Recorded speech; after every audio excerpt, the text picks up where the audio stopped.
Assalamualaikum warahmatullahi wabarakatuh. Selamat malam. Nama saya Pertiwi, saya bersama anggota kelompok saya yang lainnya yaitu Nabila Izati dan Denia Putri Nabila akan mempresentasikan etika akuntan dalam KAP, aktivitas bisnis internasional, dan pemerintahan. Oke. Etika akuntan dalam kantor akuntan publik atau yang biasa disebut dengan KAP. Oke. Di sini kita akan mempelajari prinsip dasar etika akuntan, yaitu integritas. Integritas yaitu bersikap lugas, jujur dalam semua hubungan profesional dan bisnis. Integritas menyiratkan berterus terang dan selalu mengatakan yang sebenarnya. Selanjutnya ada objektivitas. Objektivitas adalah tidak mengkompromikan pertimbangan profesional atau bisnis karena adanya bias, benturan kepentingan, atau pengaruh yang tidak semestinya dari pihak lain. Kompetensi dan kehati-hatian profesional. Kompetensi yaitu mencapai dan mempertahankan pengetahuan dan keahlian profesional pada level yang disyaratkan untuk memastikan bahwa klien atau organisasi tempat bekerja memperoleh jasa profesional yang kompeten berdasarkan standar profesional dan standar teknis terkini serta ketentuan peraturan perundang-undangan yang berlaku. Kehati-hatian, profesionalitas artinya bertindak sungguh-sungguh dan sesuai dengan standar profesional dan standar teknis yang berlaku. Oke, selanjutnya prinsip dasar etika akuntan yaitu kerahasiaan. Kerahasiaan yaitu menjaga kerahasiaan informasi yang diperoleh dari hubungan profesional dan bisnis. Selanjutnya ada perilaku profesional. Perilaku profesional adalah mematuhi peraturan perundang-undangan yang berlaku dan menghindari perilaku apapun yang diketahui oleh akuntan yang mungkin akan mendiskreditkan profesi akuntan. Akuntan tidak boleh terlibat dalam bisnis, pekerjaan, atau aktivitas apapun yang diketahui merusak atau mungkin merusak integritas, objektivitas, ataupun reputasi, baik profesi dan hasilnya tidak sesuai dengan prinsip dasar etika. Selanjutnya, di sini kita akan mempelajari kerangka kerja konseptual. Di sini ada dalam kerangka kerja konseptual KAP terdapat kita harus melakukan identifikasi ancaman terhadap kepatuhan dan prinsip dasar etika. Selanjutnya yaitu melakukan evaluasi ancaman yang teridentifikasi. Dan langkah selanjutnya adalah mengatasi ancaman dan menghilangkan atau menurunkannya sampai pada level yang dapat diterima. Oke, selanjutnya di sini saya akan menjelaskan benturan kepentingan. Benturan kepentingan dapat memunculkan ancaman terhadap kepatuhan pada prinsip objektivitas dan demikian pula akan memunculkan berbagai ancaman terhadap prinsip dasar etika yang lain. Berbagai ancaman tersebut mungkin terjadi ketika yang pertama, anggota memberikan jasa profesional yang berhubungan dengan suatu permasalahan tertentu untuk dua klien atau lebih dengan berbagai kepentingan saling berbenturan. Yang kedua, itu kepentingan antara anggota terkait dengan suatu permasalahan tertentu dan kepentingan klien yang menggunakan jasa profesional yang berkaitan dengan permasalahan tersebut yang berada pada situasi berbenturan. Sebagai anggota KAP, kita tidak boleh membiarkan benturan kepentingan mengkompromikan pertimbangan profesional kita dalam bidang profesional ataupun bisnis. Oke, selanjutnya di sini ada rujukan termasuk hadiah dan keramah tamahan. Nah, tindakan pengamanan terhadap rujukan termasuk hadiah dan keramah tamahan adalah menginformasikan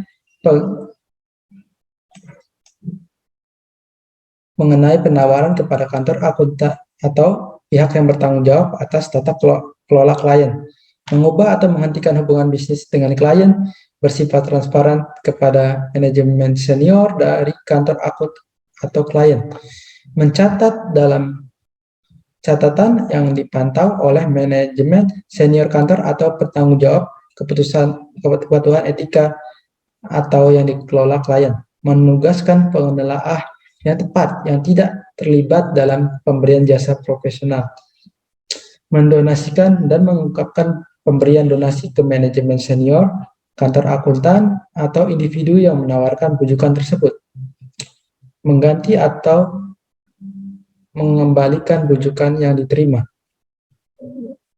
Itu contoh dari rujukan, termasuk hadiah dan keramat teman adalah hadiah, keramat teman, hiburan, sumbangan, tawaran tidak pantas, memberi kerja, pemberian kerja, perlakuan atau hak yang istimewa. Oke, selanjutnya akan dijelaskan oleh kelompok saya.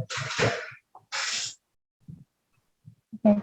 Selanjutnya, etika akuntan dalam aktivitas bisnis internasional. Etika dalam bisnis internasional adalah prinsip-prinsip yang diterima secara benar atau salah yang mengatur para pelaku bisnis internasional.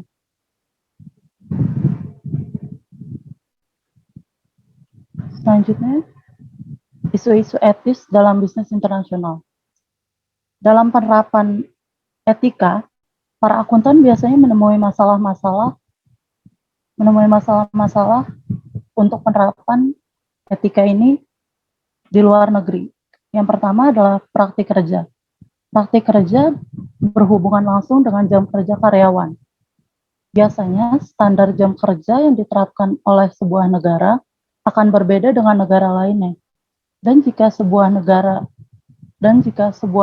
tujuan memiliki standar jam kerja yang berbeda dengan negara asal perusahaan, maka perusahaan tersebut tidak mungkin menerapkan jam kerja yang biasanya, karena dapat dianggap tidak etis. Selanjutnya ada hak asasi manusia. Hak asasi manusia masih belum bisa diterapkan di negara-negara, terutama negara berkembang. Di negara maju, seringkali kebebasan dengan mudah didapat. Misalnya seperti kebebasan berserikat, kebebasan berbicara, kebebasan berkumpul, dan sebagainya. Namun kebebasan tersebut dapat dianggap tidak sesuai dengan standar yang ada di negara lainnya. Yang ketiga ada korupsi. Korupsi ini sudah ada dan sudah mendarah daging di banyak negara. Pebisnis internasional sudah biasa mendapatkan keuntungan ekonomi dengan melakukan kerjasama dengan para pejabat.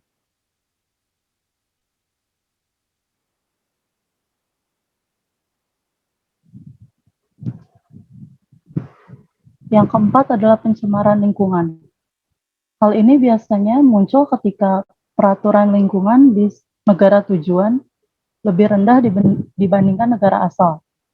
Biasanya, negara maju akan memiliki peraturan tentang polutan atau pembuangan bahan kimia yang jelas. Sedangkan di negara berkembang tidak ditemukan atau bersifat kurang kuat.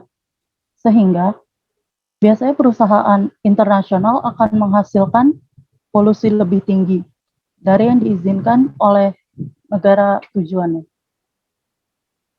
Yang terakhir adalah kewajiban-kewajiban moral. Beberapa filsuf moral berpendapat bahwa dengan memiliki kekuasaan akan datang tanggung jawab sosial yang lebih besar bagi perusahaan multinasional. Tanggung jawab ini adalah untuk memberikan sesuatu atau timbal balik pada masyarakat yang dapat membuat mereka berkembang. Namun pada kenyataannya, kekuasaan ini sering disalahgunakan.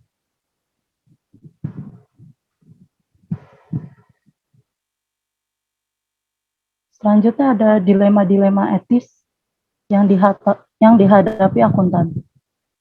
Sesuatu dianggap etis bergantung pada perspektif budaya seseorang. Misalnya, dalam bisnis, pertimbangan praktik memberi hadiah antara pihak negosiasi bisnis dapat dianggap sah atau biasa di negara-negara Asia. Sedangkan hal itu atau memberi hadiah ini bisa dianggap tidak etis atau melanggar etika di negara-negara Eropa atau negara-negara besar lainnya.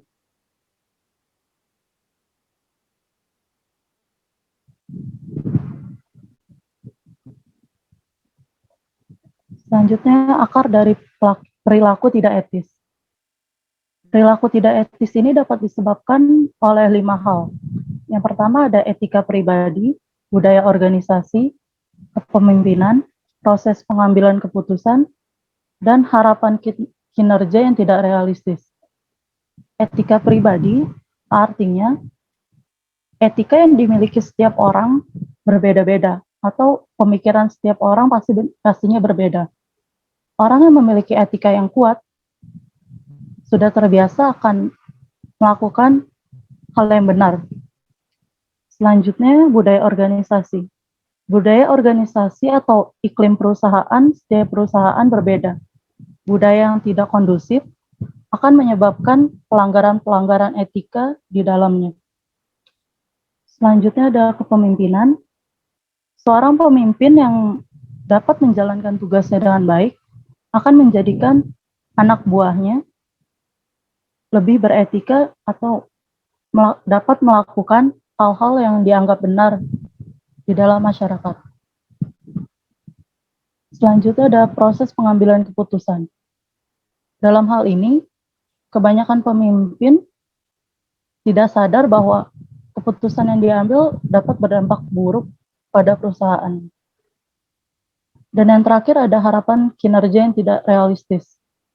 Para akuntan dapat berperilaku tidak etis karena adanya tekanan dari perusahaan yang membuat mereka untuk melanggar etikanya sendiri. Dan selanjutnya ada etika akuntan dalam pemerintahan yang akan dilanjutkan oleh teman saya, Deani. Seorang akuntan yang bekerja dalam pemerintahan juga memiliki etika sendiri. Ketika pemerintahan merupakan aturan dan pedoman tentang panduan bersikap dan berperilaku untuk sejumlah kelompok yang berbeda dalam lembaga pemerintahan. Next, akuntan pemerintah adalah seorang akuntan profesional yang bekerja di instansi pemerintahan yang bertugas melaksanakan pemerintahan atas keuangan yang dilaporkan oleh unit organisasi pemerintah atau pertanggungjawaban keuangan yang ditujukan kepada pemerintah. Yang termasuk akuntan pemerintahan, yang pertama ada BPK, Badan Pemeriksa Keuangan, BPKP, Badan Pengawas Keuangan dan Pembagian, lalu ada instansi perpajakan. Selanjutnya, ada asas-asas umum dalam pemerintahan. Yang pertama ada asas kepastian hukum, tertib penyelenggaraan negara, asas kepentingan umum, asas keterbukaan, asas proporsionalitas, asas profesionalitas, asas akuntabilitas, dan akuntabilitas. Selanjutnya, sumber etika pemerintahan. Jadi seorang audit yang bekerja di pemerintahan, itu sumber etikanya dari Pancasila. Pancasila adalah moral baik perorangan maupun bagi masyarakat, serta juga moral bagi para pemimpin dari mulai tingkatan yang paling atas sampai yang paling bawah. Dalam menjalankan tugasnya, aparatur pemerintah selalu berpegang teguh kepada Pancasila sebagai kode etik pemerintahan secara bulat dan utuh. Selanjutnya ada agama. Agama mengajarkan hal yang baik dan benar, mengajarkan hakikat kebaikan dan kebenaran, serta juga mengajarkan manusia untuk menghindari perbuatan salah, jahat, dan buruk yang bersumber kepada wahyu Tuhan. Selanjutnya ada budaya. Budaya terdiri dari segala sesuatu yang dipelajari dari pola-pola perilaku yang normatif, artinya mencakup segala cara atau pola berpikir, merasakan, dan bertindak. Kode etik seorang akuntan pemerintahan. Menjalankan pemeriksaan sesuai dengan standar pemeriksaan keuangan negara. Tolong di next slide-nya. Mematuhi kode etik pemeriksa, melaksanakan sistem pengendalian mutu, pemeriksa tidak mempunyai hubungan pertalian darah ke atas, ke bawah, atau semenda sampai dengan derajat kedua dengan jajaran pimpinan objek pemeriksaan. Pemeriksaan tidak mempunyai kepentingan keuangan baik secara langsung maupun tidak langsung dengan objek pemeriksaan. Pemeriksa tidak pernah bekerja atau memberikan jasa kepada objek pemeriksaan dalam kurun waktu 2 tahun terakhir.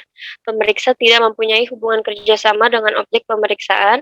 Dan terakhir, pemeriksa tidak terlibat baik secara langsung maupun tidak langsung dalam kegiatan objek pemeriksaan, seperti memberikan asistensi, jasa konsultasi, pengembangan sistem, menyusun dan atau mereview laporan keuangan objek pemeriksaan.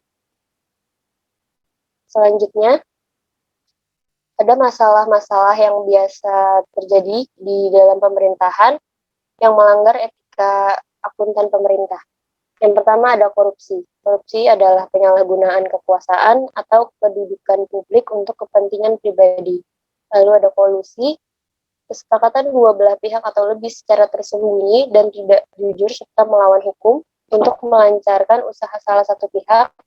Dan ada nepotisme, pemanfaatan jabatan untuk memberi pekerjaan, kesempatan, atau penghasilan bagi keluarga, kerabat dekat pejabat, sehingga menutup kesempatan bagi orang lain. Sekian presentasi dari kelompok kami, kurang lebihnya mohon dimaafkan. Wassalamualaikum warahmatullahi wabarakatuh.